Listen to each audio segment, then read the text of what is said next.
की क्लास में हम यहाँ पे टीचिंग एप्टीट्यूड का सेकंड मॉड्यूल स्टार्ट करते हैं, nature and objective of teaching.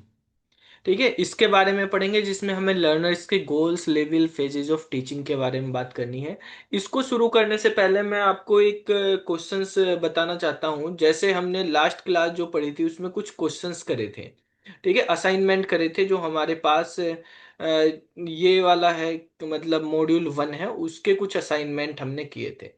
ठीक है, इन असाइनमेंट में आपको एक क्वेश्चन हमने कराया था जिसके अंदर आपसे पूछा गया था कि टीचिंग जो है वो कितने पोल पे काम करती है, कितने पोल पे काम करती है। टीचिंग के पोल के बारे में बात करी थी। ठीक है, और उसके अकॉर्डिंग आपको फिर आप बताए भी थे कौन कौन से पोल होते हैं, किस तरीके से हैं। ठीक है, तो उनके बारे में हम देखो, इस तरह का क्वेश्चन था ये। जैसे एक बाई पोलर, हम यहाँ ये क्वेश्चन नंबर 14, जिसमें teaching is A bipolar process, unipolar process, tripolar process या मैकेनिकल प्रोसेस। ठीक है, तो किस तरीके से है, अब इस क्वेश्चंस को जैसे हमने बात करी थी कि बाईपोलर भी कह सकते हैं, ये ट्राईपोलर के बारे में भी हमने पढ़ा था, तो क्या होते हैं वो हम यहाँ पे पहले डिस्कस कर लेते हैं। ठीक है, किस तरीके से इनको डिटेल में समझते हैं। तो देखो, यही वाले क्वेश्चन को हम लेके आते हैं कि टीचिंग जो है एक प्रोसेस तो होता है, लेकिन वो बाईपोलर होता है या ट्राईपोलर होता है, उसके बारे में समझना। ठीक है, तो जैसे कहीं पे आपको मिलेगा teaching is A bipolar process, कहीं पे मिलेगा ट्राईपोलर प्रोसेस। तो आपको इसको किस तरीके से समझना है, यहाँ पे दो व्यूज हैं। ठीक है, टीचिंग के प्रोसेस के, एक बाइपोलर का है और एक ट्राइपोलर का। जो ओल्ड व्यू है वो बाइपोलर प्रोसेस कहता है। ठीक है, जैसे पहले अगर टीचिंग की डेफिनेशन दी गई तो उसमें teaching is a bipolar process बताया गया। लेकिन जैसे यहाँ पे कहा है कि earlier teaching was consider as a bipolar process, meaning it involve two poles, यानी उसमें दो पोल्स होंगे, एक टीचर होगा एक लर्नर होगा। इन दो के बारे में बात करी जाएगी, टीचर के बारे में और लर्नर के बारे में। ठीक है, तो यहाँ पर जो है टीचर का रोल क्या है। टीचर मतलब the source of knowledge who plan and deliver instructions, और लर्नर जो है the receiver of knowledge who learn that is taught. ठीक है, यानी टीचर एक सोर्स है नॉलेज का जो प्लान करता है इंस्ट्रक्शंस को, लेसन्स को, कंटेंट्स को, और डिलीवर करता है। यहाँ पे बेसिकली इंस्ट्रक्शंस की बात हो रही है, लेक्चर मेथड की बात हो रही है। लर्नर जो है रिसीवर है उस नॉलेज का जो टीचर दे रहा है, और लर्न करता है जो भी उसको पढ़ाया गया है। इस बाइपोलर प्रोसेस में फोकस किया जाता है डायरेक्ट इंटरेक्शन का, बिटवीन टीचर एंड लर्नर के बीच में डायरेक्ट इंटरेक्शन हो रहा है। ठीक है, तो यहाँ पे अगर हम बाइपोलर प्रोसेस का जो है फॉर्मूला देखेंगे तो यहाँ पे इस तरीके से हम डिफाइन कर सकते हैं कि टीचिंग जो है वो टीचर और लर्नर के बीच में जो है क्या हो रहा है, डायरेक्ट इंटरेक्शन हो रहा है यहाँ पे। जैसे एक एग्जांपल, एक टीचर जो है वो एक्सप्लेन कर रहा है, क्या एक्सप्लेन कर रहा है, explaining a concept directly to student. ठीक है, without using any teaching aids और इन्वायरमेंट इन्फ्लुएंस। ठीक है, जैसे मान लिया आप क्लासरूम में गए, क्लासरूम में टीचर आया, कोई टीचिंग ऐड नहीं, बस एक्सप्लेन करा है कोई कॉन्सेप्ट, कोई बताया, जैसे स्टोरी टेलिंग होगी वो आपको बता दी। ठीक है, या आप कहीं भी जा रहे, बातचीत हो रही है जैसे नॉर्मली, तो वहां पे भी तो टीचिंग ही हो रही है, टीचिंग लर्निंग प्रोसेस हो रहा है, तो इस तरीके से। लेकिन अब जो मॉडर्न व्यू है टीचिंग प्रोसेस का, उसमें कहा गया है भाई टीचिंग जो है बाइपोलर नहीं है, टीचिंग ट्राइपोलर प्रोसेस होगा।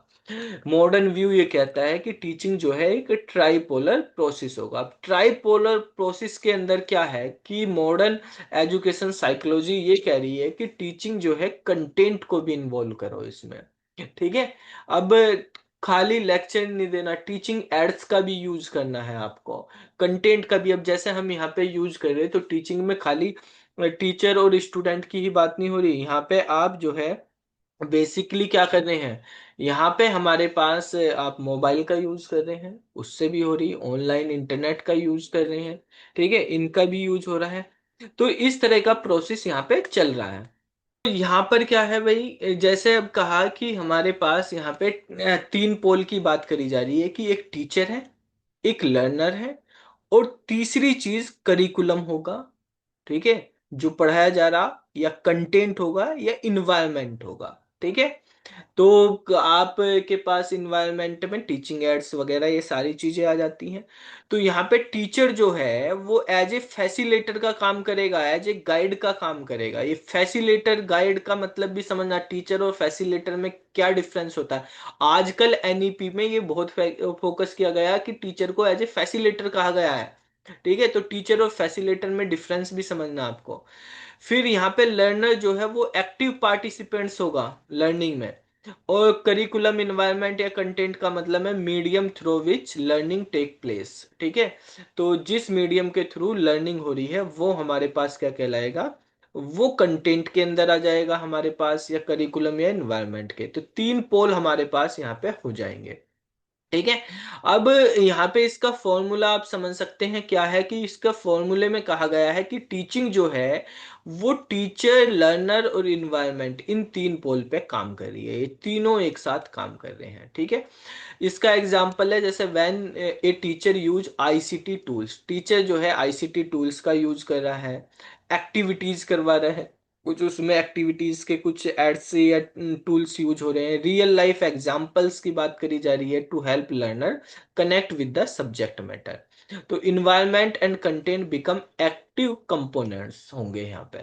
ठीक है, कंटेंट और इन्वायरमेंट जो है एज ए एक्टिव कंपोनेंट होंगे। तो बेसिक अगर हम एक टेबल के थ्रू इनमें डिफरेंस समझे बाइपोलर और ट्राइपोलर के अंदर, तो ये टीचिंग का ओल्ड जो है वो अप्रोच है, ओल्ड व्यू है, और ये जो है मॉडर्न व्यू है।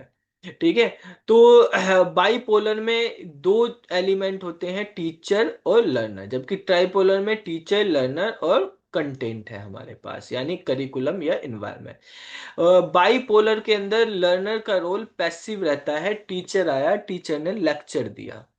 ठीक है, जबकि यहाँ पे इसका भी एक्टिव रोल रहता है लर्नर का। अप्रोच जो होती है इसकी ट्रेडिशनल अप्रोच है, ये मॉडर्न अप्रोच है। यहाँ पे नेचर की जब बात करी तो ये वन वे कम्युनिकेशन की तरह एक तरह से काम कर रहा है।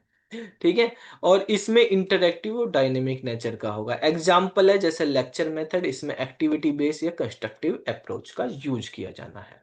तो ये इन दोनों में वो है। और जब तक आपको ये नहीं कहा गया कि आपसे पूछा गया टीचिंग इज ए प्रोसेस और वहां पे कह दिया यूनिपोलर, बाइपोलर या ट्राइपोलर, तो आपको जो है जब तक ये नहीं बताया गया ओल्ड व्यू या न्यू व्यू, तो आप ट्राइपोलर लगा लेंगे, क्योंकि आजकल मॉडर्न व्यू के अंदर जो है टीचिंग जो है is a tripolar process, because it involve teacher, learner and teaching learning situation यानी environment, all acting dynamically to produce meaningful learning outcomes. ठीक है, तो ये हमारे पास हो जाएगा, तो हम ट्राइपोलर पे रखेंगे इसको। तो अब यहाँ पे हम बात करते हैं, मॉड्यूल 2 पे आते हैं, जिसमें हमारे पास nature and objective of teaching की बात करेंगे, जिसमें हमें लर्नर के गोल्स, लेवल्स और फेजेस ऑफ टीचिंग के बारे में बात करना। तो जैसे सबसे पहले नेचर ऑफ टीचिंग की बात करें, तो टीचिंग जो है बोथ है, आर्ट भी है और एक साइंस भी है। टीचिंग जो है वो हमारे पास क्या है, एक आर्ट है। पढ़ाना जो है एक आर्ट है। ठीक है, और जो है हमारे पास साइंस भी है। तो टीचिंग जो है दोनों चीजें होती हैं, यानी इसके अंदर जो है बेसिकली क्या है, यहाँ पे जैसे कहा कि teaching is a process of guiding, facilitating and inspiring learner. तो लर्नर को गाइड भी करना, उसको फैसिलेट भी करना, उसको इंस्पायर भी करना। ठीक है, इसको आर्ट क्यों बोला जा रहा है, टीचिंग को आर्ट क्यों बोला जा रहा। आर्ट के अंदर क्रिएटिविटी होती है। क्या होती है, क्रिएटिविटी होती है। तो भाई टीचिंग के अंदर क्रिएटिविटी भी होनी चाहिए। ठीक है, आर्ट में किसी चीज को आप एक्सप्रेस करते हो तो एक्सप्रेशन भी होना चाहिए, पर्सनल जो है पर्सनल स्टाइल भी होता है। आर्ट का मतलब है क्रिएटिविटी, एक्सप्रेशन, पर्सनल स्टाइल या इंट्यूएशन भी होता है। ठीक है, इंट्यूएशन। तो ये सारी चीजें आर्ट के अंदर होती है। ठीक है, तो इसके अंदर डिपेंड करता है कि भाई आप किस तरीके से, कितनी ब्यूटीफुल तरीके से, कितने इफेक्टिव तरीके से आप अपने आइडियाज को कम्युनिकेट कर सकते हो, स्टूडेंट को मोटिवेट कर सकते हो, क्लासरूम को मैनेज कर सकते हो। ये सारी चीजें आर्ट के अंदर, ये कला है एक टीचर की। ठीक है, कला क्या है, कम्युनिकेट करना, कम्युनिकेट करना अपने आइडियाज को विद स्टूडेंट्स यानी लर्नर, मोटिवेट्स करना इसको, लर्नर्स को, ठीक है, और मैनेज करना किसको, क्लासरूम को, मैनेज क्लासरूम। तो ये सारी चीज जो है किसके अंदर आती हैं, ये सब चीजें हमारे पास आती हैं बेसिकली किसके अंदर बेटा, ये आती हैं आर्ट के अंदर। इसीलिए ये सारा काम होता है ना, इसीलिए बोलते हैं टीचिंग इज ए आर्ट। तो teaching is A art because it require imagination, creativity, human touch. ठीक है, आप ये भी कह सकते हो इसमें भाई क्रिएटिविटी भी चाहिए, इसके अंदर इमेजिनेशन भी चाहिए। ठीक है, आपको इमेजिन करना है कि बच्चे क्या समझ पा रहे हैं, बच्चों की शक्ल देखते ही पहचान जाना है, अपने कंटेंट के बारे में कैसे डिलीवर करना है उसको, क्या उसके इमोशंस वगैरह उसके स्किल्स सब समझने हैं। आपको ह्यूमन टच लेके आना है, ऐसे नहीं मशीन से पढ़ा लिया, ह्यूमन टच होना चाहिए, फीलिंग आनी चाहिए अंदर से, ठीक है, पढ़ाते वक्त। ठीक है, तो इसीलिए हम कहते हैं टीचिंग इज ए आर्ट। ठीक है, तो जब आर्ट की बात करें तो वहां पे जो है टीचर के पर्सनल स्किल्स, उसका एक्सपीरियंस, ये बहुत काम करता है। क्या क्या चीज पे उसकी पर्सनल स्किल्स जो है टीचर के, भाई टीचिंग कंटेंट तो सब एक जैसा पढ़ा रहे हैं, मान लिया यही कंटेंट और टीचर भी पढ़ा देंगे बाकी भी, लेकिन सबका स्टाइल जो है अलग है एक्सप्लेन करने का। ठीक है, वो उसकी स्किल पे डिपेंड करता है, हर टीचर के पर्सनल स्किल पे डिपेंड करता है, टीचर के एक्सपीरियंस पे डिपेंड करता है। ठीक है, टीचर के जो है जनून पे डिपेंड करता है, उसकी क्रिएटिविटी पे डिपेंड करता है, वो कंटेंट भी कैसा बना रहा है, किस तरीके से कर रहा है, तो किस तरीके से डिलीवर कर रहा है कंटेंट को, the teacher how the teacher deliver delivers content, तो ये सब यूनिक होते हैं। ठीक है, अच्छा टीचर जब है यहाँ पे मतलब यूनिक स्टाइल होता है, हर टीचर का एक यूनिक स्टाइल होता है, जैसे हर आर्टिस्ट का एक यूनिक स्टाइल होता है पेंटिंग करने का, तो इसी तरीके से है हर टीचर का एक यूनिक स्टाइल होता है पढ़ाने का भी। ठीक है, और जो है एम्पैथी आनी चाहिए, बच्चों को फील होना चाहिए कि हाँ ये टीचर ही अपना ही है, बस अपने आप को वो वहां पे फील करें उस टीचर में, बच्चों को ऐसे मोटिवेट करें, उनके साथ कम्युनिकेट करें, उनको इंस्पायर करें। तो ये है, ठीक है, तो भाई टीचर तो हमारे पास बहुत सारे हो जाएंगे। एक टीचर जो कंटेंट स्टोरी टेलिंग करना, ठीक है, यानी टेक्स्ट बुक को रीड करवा के ऐसे ही कर दिया, लेकिन सबसे पहली चीज जो है टीचर के अंदर एक आर्ट होनी चाहिए, कला होनी चाहिए, अपने बच्चों को जो है मोहित कर ले वो अपनी टीचिंग से। ठीक है, तो इसीलिए हम कहते हैं टीचिंग इज एन आर्ट। दूसरा जब हम बात कर रहे हैं कि टीचिंग इज ए साइंस, ठीक है, टीचिंग जो है वो साइंस भी है। तो टीचिंग साइंस कैसे है भाई, साइंस के बारे में अगर बात करें, चलो आर्ट के बारे में समझ में आया, तो साइंस इसलिए कहते हैं टीचिंग को कि टीचिंग साइंस की तरह एक सिस्टमैटिक प्रोसेस पे काम करती है, सिस्टमैटिक प्रिंसिपल्स हैं, ठीक है, अप्रोच है, मेथड है, ठीक है, मेथड्स होते हैं, टेक्निक्स है, ठीक है, वो एक सिस्टमैटिक तरीके से है, जो एजुकेशनल साइकोलॉजी है, पेडागोजी है या लर्निंग थ्योरीज है उनके बेसिस पे काम करे। यानी टीचिंग करने के कुछ अपने रूल्स होते हैं, मेथड होते हैं, रिसर्च होती हैं, ठीक है, कि किस तरीके से जो है लर्निंग कराई जाए बच्चों को, तो वो हमारे पास एक पर्टिकुलर बेस पे, एक रूल पे काम कर रही है, ठीक है, प्रिंसिपल पे काम कर रही है। ठीक है, तो एक सिस्टमेटिक अप्रोच है, मेथड है, ठीक है, या टेक्निक्स है टीचिंग। तो इसीलिए क्या करें, सिस्टमेटिक चीजें किस में होती है, साइंस में होती है। ठीक है, यहाँ पे बेसिकली जब टीचिंग कराएंगे तो एक्सपेरिमेंट भी कराएंगे, तो एक्सपेरिमेंटल टीचिंग होगी हमारे पास, उसमें इविडेंस भी चाहिए भाई, जो आप बच्चों को जैसे मान लिया कंप्यूटर साइंस में कोई प्रोग्राम बता रहे हो तो उसको इविडेंस प्रूफ करके दिखाओ ना, प्रैक्टिकल करके।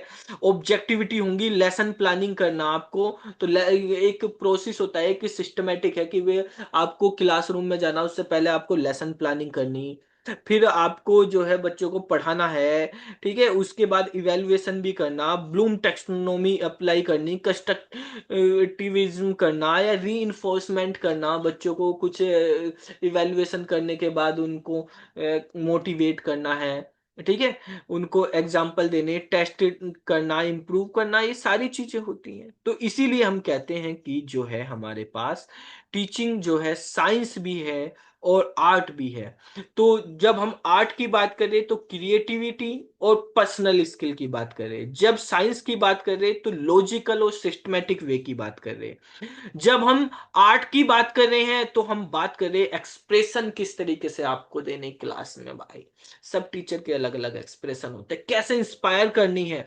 और जब साइंस की बात कर रहे हैं तो हम प्रोसेस या मेथड की बात कर रहे हैं, रिसर्च या थ्योरी की बात कर रहे हैं, लर्निंग आउटकम की बात कर रहे हैं, लेसन प्लान असेसमेंट टूल्स की बात कर रहे हैं। जब आर्ट की बात कर रहे हैं तो हम स्टूडेंट के एंगेजमेंट की बात कर रहे हैं, उसकी स्टोरी टेलिंग की बात कर रहे हैं, ठीक है, उसको मोटिवेट की बात कर रहे हैं, अपने एक्सपीरियंस की बात कर रहे हैं। तो ये जो है हमारे पास आर्ट के अंदर आ जाता है। अब बात करते हैं हम यहाँ पे कि टीचिंग जो है, टीचर जो है, जैसे एनईपी में कहा है एज ए फैसिलेटर काम करता है। तो फैसिलेटर का मतलब क्या होता है, फैसिलेटर और टीचर में क्या डिफरेंस होता है वो हमें समझना कि फैसिलेटर एक ऐसा टीचर है जो who guides and support student, जो स्टूडेंट को गाइड करेगा और सपोर्ट करेगा in their learning process instead of just delivering information. Information या कंटेंट देना नहीं हो गया टीचिंग, ठीक है, वो तो एक जनरल वो हो गया, ट्रेडिशनल अप्रोच हो गया। भाई यहाँ पे फैसिलिटेटर का काम है बच्चे को जो है, लर्नर को जो है, अपने स्टूडेंट को गाइड करना, उसको सपोर्ट करना। तो फैसिलिटेटर हेल्प करता है लर्नर को टू लर्न बाय देमसेल्फ, वो खुद से लर्न करें, समझे, ठीक है, यानी उनको प्रोवाइड करवा दिया रिसोर्सेस, उनको मोटिवेट करा, उनको गाइड किया, ठीक है। तो यहाँ पे अब ये नहीं बनी बनाई खिचड़ी दे दी उनको, उनको खिचड़ी बनानी सिखानी है, ठीक है भाई। ट्रेडिशनल टीचर क्या करता है कि वो इंफॉर्मेशन गिवर की तरह काम करता है, आए किताब में लिखा हुआ पढ़ लो बच्चों, या ए टू जेड ऐसे ही पढ़ा दिया। यहाँ पे नहीं करना फैसिलेटर को ऐसे, फैसिलेटर को गाइड की तरह काम करना, एक सपोर्टर की तरह काम करना। ट्रेडिशनल टीचर टीचिंग पे फोकस रखता है जबकि फैसिलिटेटर लर्निंग पे फोकस रखता है। ट्रेडिशनल टीचर का फोकस रहता है कि मैं ये कंटेंट पूरा कर दूं, बस यहाँ पे एक फोकस रहेगा कि बच्चे को समझ में आ जाए, उसका क्या जो मेन ऑब्जेक्टिव है, बच्चे को क्या आउटकम मिल रहा है। यहाँ पे उसका मतलब है मैंने कंटेंट करवा दिया, ट्रेडिशनल टीचर का मैंने कोर्स पूरा करवा दिया, तो यहाँ पे जो है लर्नर जो है वो पैसिव रोल में है, बस टीचर आया और पढ़ा के चले गए। यहाँ पे उस टीचर को बच्चों से करवाना है, बच्चे आपस में पढ़ लें, क्लासरूम में एक्टिव पार्टिसिपेंट्स रखना है। तो क्लासरूम में यहाँ पे जो होगा, क्लासरूम टीचर सेंट्रिक होगा, यहाँ पे लर्नर सेंट्रिक होना चाहिए, ठीक है। यहाँ पर जो है एग्जाम्पल, जैसे टीचर एक्सप्लेन कर दिया पूरे टॉपिक को, यहाँ पे टीचर जो है एक प्रॉब्लम देगा बच्चे को और बच्चे खुद से उसका सॉल्यूशन फाइंड करेंगे। तो टीचर उसमें बस उनकी हेल्प कर रहा है, क्वेश्चन दिया बच्चे खुद करेंगे, उनकी हेल्प करेगा। तो पूरा ये नहीं मैं नहीं करके दे दिया, टीचर नहीं करके दे दिया। तो ये एज ए फैसिलेटर काम करना है, तभी तो बच्चे सीखेंगे, लर्निंग बाय डूइंग करवानी है बच्चों से। तो जो मेन की कैरेक्टरिस्टिक्स हैं, जो फीचर्स हैं हमारे पास ये तो की कैरेक्टरिस्टिक्स की बात हो गई हमारे पास टीचिंग की, कि टीचिंग हमारे पास गोल ओरिएंटेड होनी चाहिए, टीचिंग का एक एम होना चाहिए जिसको हमें लर्नर के अंदर एक learning outcome, specific learning outcome आप बना लो और उनको अचीव करना है। टीचिंग जो है बाई डायरेक्शनल प्रोसेस होना चाहिए, इसमें टीचर और लर्नर दोनों का एक्टिव पार्टिसिपेशन होना चाहिए, ठीक है। ऐसा नहीं कि भाई टीचर टीचर पढ़ाया जाए, दोनों का एक्टिव पार्टिसिपेशन होना चाहिए। टीचिंग जो है डायनेमिक स्ट्रेटेजी उसमें अपनानी है, लर्नर की नीड के अकॉर्डिंग अपने जो है प्लान को, अपने प्रोसेस को आपको चेंज करना है। इंटरएक्टिव होनी चाहिए, एनकरेज कम्युनिकेशन, क्वेश्चनिंग, फीडबैक, ये सारी चीजें होनी चाहिए। और एक सोशल प्रोसेस के लिए टीचिंग करनी है आपको कि सोशल कॉन्टेक्स्ट में जो पर्सनैलिटी को अफेक्ट करे, लर्नर के ओवरऑल बिहेवियर को जो है चेंज करना है आपको, उसको होलिस्टिक डेवलपमेंट करना है, उसका इमोशनल डेवलपमेंट भी करना, उसका लर्निंग जो है सब्जेक्ट ओरिएंटेड भी करना है, उसका फिजिकल डेवलपमेंट भी करना, हर तरह से इमोशनल भी आपका बच्चा जो है स्ट्रोंग बने, वो अपने सब्जेक्ट अपने स्किल्स पे भी स्ट्रोंग बने, वो फिजिकल भी स्ट्रोंग बने, हर तरीके से उसको मोटिवेट करना है। तो ये हमारे पास जो है एक टीचिंग की जो है मेन फीचर्स या कैरेक्टरिस्टिक्स होगी। बाकी चीजें हम अगले क्लास में डिस्कस करेंगे। फिर मिलते हैं, तब तक के लिए जय हिंद, नमस्कार।